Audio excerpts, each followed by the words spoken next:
What's going on, everybody? Rob from RJF Media here. Welcome back. Thanks for coming. It's about an hour until kickoff from Super Bowl Sunday, 49ers against the Chiefs. Before that, I just really want to make this a quick video about the comment that was made about Rob Saleh is now going to focus more on the offensive side of the ball. And to me, it was kind of a confusing statement, as simple as it was, because me being kind of an overthinker, I started thinking a little bit more into it.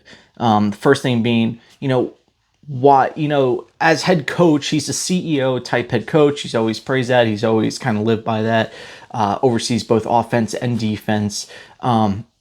Especially this past season, with the way everything was happening, your offense regressing, just nothing clicked. One of the worst offenses in football.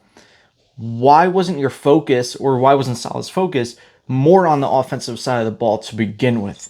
Him and Jeff Ulbrich have really built a really good defense.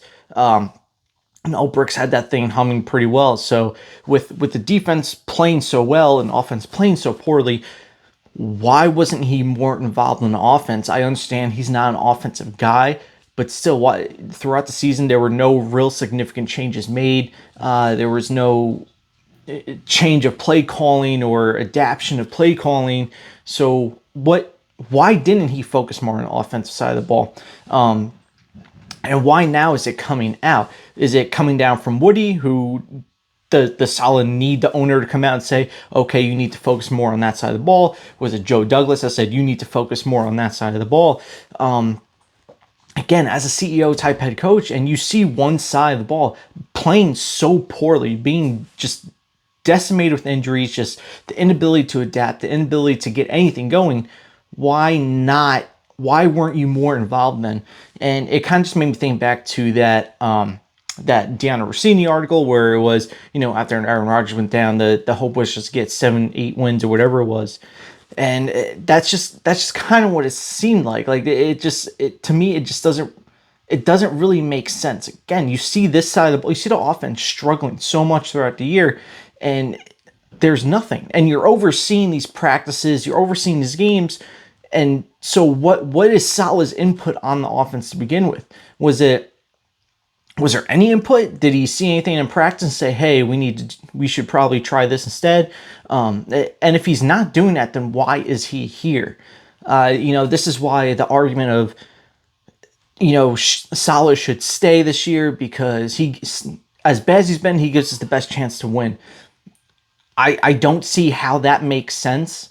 Especially when you're praising yourself as a CEO type head coach, you can't just completely neglect one side of the ball and just let it fall apart the way it did. Again, during practice, during games, what is he saying anything to these players? Is he saying anything to these coaches after the game? Because we know we don't see him saying anything during the game. And it makes no sense. If you need someone to come out and tell you, hey, you need to focus more on this side because it's terrible, then what are you watching? What are you evaluating all season?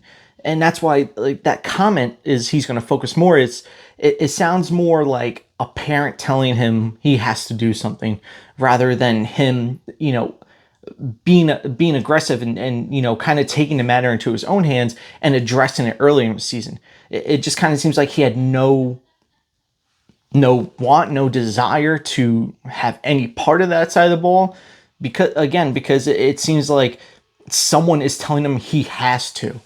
And if he's not going to be a CEO type head coach and oversee the entire team, both offense and defense and special teams, then why is he here?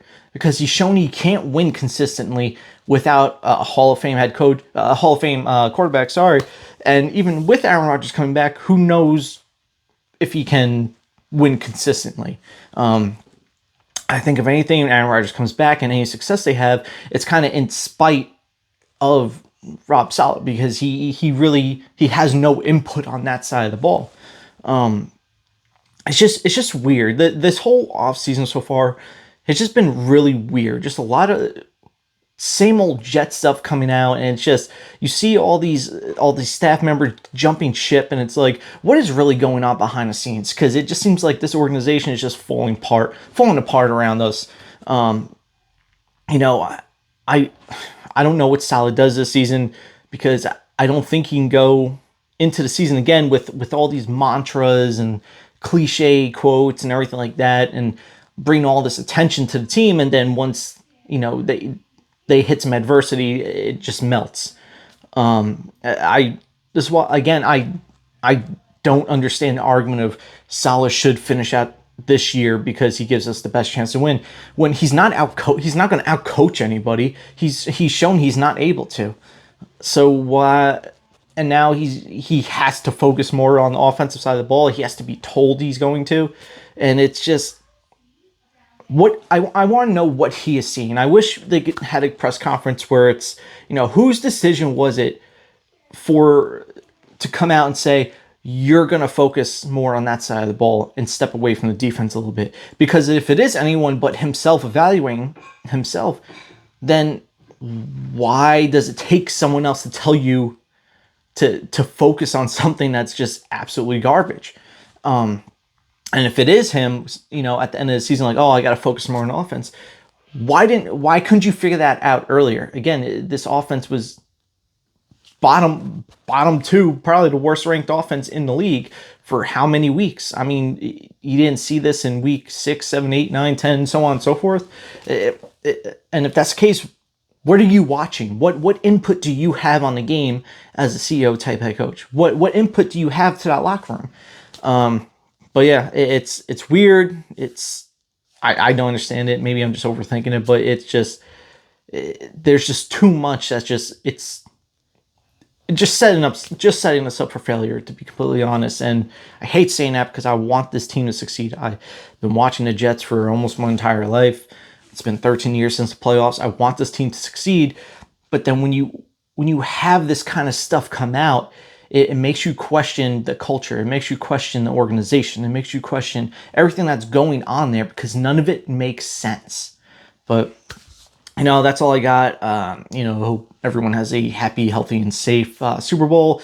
Let me know who in the comments down below who you're looking forward to win. Me personally, I'm going for the 49ers, not just because of the whole Taylor Swift thing. I just think it would be super cool for McCaffrey to win a Super Bowl, especially when his dad won 3 Super Bowls with Mike Shanahan, Kyle Shanahan's dad, over in Denver. And, I also think it'd be super cool for Kyle Shanahan to win one also. I think he's one of the best head coaches in football. Definitely one of the greatest offensive minds in football, but that's just me. But, that's all I got. Like, share, subscribe, hit the notification bell.